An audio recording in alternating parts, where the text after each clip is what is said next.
आपको पता है आपका दोस्त एक पागल लड़की से शादी कर रहा है, आप उसको रोकते क्यों नहीं? मैं क्यों रोकूं? मेरी शादी पर तो बड़ा नाचा था वो।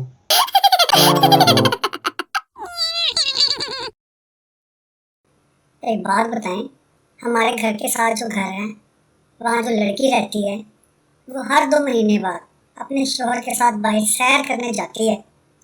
आप बिल्कुल अच्छे नहीं हैं, क्यों? क्योंकि आप तो कभी भी लेकर नहीं गए ना। लो जी, मैंने तो 8 से 10 बार उससे पूछा, पर वो मानती ही नहीं।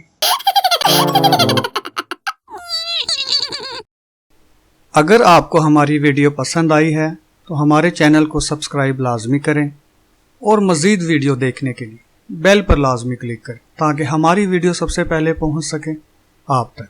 Thanks for watching.